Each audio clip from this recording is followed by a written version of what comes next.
नमस्ते, स्वागत है आपका मेरे चैनल में। तो समर आ रहा है और धूप में काफ़ी लोगों को ये प्रॉब्लम होती है कि आंखें लाल हो जाती है। इतनी लाल हो जाती है कि पूरी जो नसें हैं उनमें खून उतर जाता है, बहुत लाल हो जाती है आँखों में जलन हो जाती है। ऐसी प्रॉब्लम्स धूप में, मतलब जब अप्रैल मई महीना होता है तो बहुत सारे लोगों को ये प्रॉब्लम हो जाती है।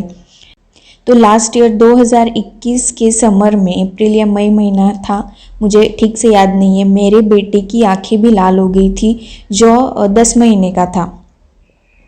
तो उसकी आंखें लाल हो गई थी और न्यूज़ में ये भी चल रहा था कि कोरोना वायरस का वो ब्लैक फंगस की वजह से लोगों की आंखें लाल हो रखी है और सूजन भी आ गई है। बहुत लोगों की तो आंखों की रोशनी भी चली गई है, ऐसी न्यूज़ में देख रही थी। तो मैं बहुत परेशान हो गई थी कि मेरे बेटे की आँख इस वजह से तो लाल नहीं हुई है।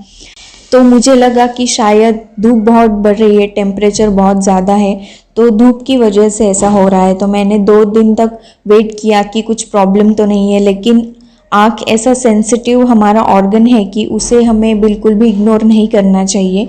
तो मैं तुरंत, हस्बैंड मेरे ऑफिस में ही थे, तो मैं तुरंत ही, मतलब शाम का मैंने बिल्कुल इंतज़ार नहीं किया कि हस्बैंड आएंगे फिर हम क्लिनिक जाएंगे, ऐसा कुछ नहीं। मैंने तुरंत ही डिसीजन लिया कि बच्चे को उठाना है और अभी के अभी अस्पताल में लेके जाना है, डॉक्टर को दिखाना है। तो फिर हम डॉक्टर के पास गए तो डॉक्टर ने कहा कि ऐसा बहुत सारे बच्चों में ऐसा होता है, क्योंकि बच्चे जब सोए हुए होते हैं, जिस बिस्तर पे हम उन्हें सुलाते हैं, तो उनमें बहुत सारी डस्ट जमा होती है, हमें आँखों से दिखती नहीं है। हम रोज़ धुलते भी होंगे तो भी थोड़ी सी डस्ट कपड़ों के अंदर रह जाती है। कभी कभी साबुन के छींटे भी रह जाते हैं, साबुन के छोटे छोटे पार्टिकल्स भी कपड़ों में हो सकते हैं।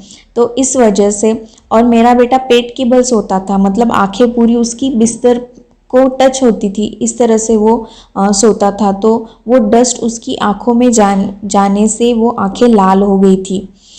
अगर आपके भी बेबी की आंखें ऐसे लाल हो गई है, 1 या 2 साल का आपका बेबी है, 3 से 4 साल का भी हो, तो अगर आपके बच्चे की आंखें लाल हो रही है तो घर पे कुछ भी मत ट्राई कीजिए, कुछ भी मत डालिए आंखों में।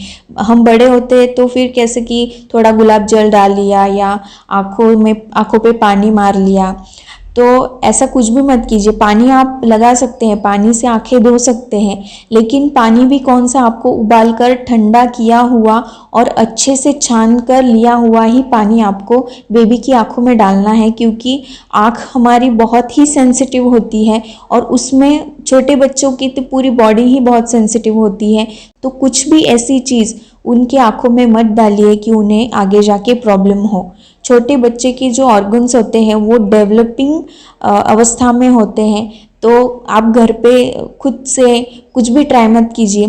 तो हम जब अस्पताल में गए, मतलब डॉक्टर को जब आँख दिखाई, तो डॉक्टर ने हमें डस्ट का रीज़न दिया था कि इसकी वजह से हुआ है, और डॉक्टर ने हमें एक ये दिया, सिरप दिया बच्चे के लिए और आंखों में डालने के लिए ड्रॉप दिया, और 2 दिन में मेरे बेटे की आंख बहुत ही अच्छी पहले जैसी हो गई और बाद में कुछ भी प्रॉब्लम नहीं आया। तो इस समर में भी आपको बेबी की बहुत ही केयर करनी है आंखों की। अगर आपके घर में धूप आती है, ज़्यादातर 11 से लेकर 2-3 बजे तक बहुत ही कड़ी धूप होती है।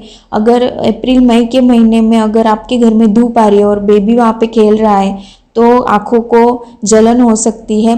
तो आप पर्दे वगैरह लगा कर रखें और दोपहर को बच्चों को बाहर खेलने बिल्कुल ना दें। तो अगर आपको ये वीडियो पसंद आया है तो वीडियो को लाइक कीजिए, और अपने जो फ्रेंड्स हैं जिनके छोटे बच्चे हैं तो उनमें भी ये शेयर कीजिए। वीडियो देखने के लिए धन्यवाद।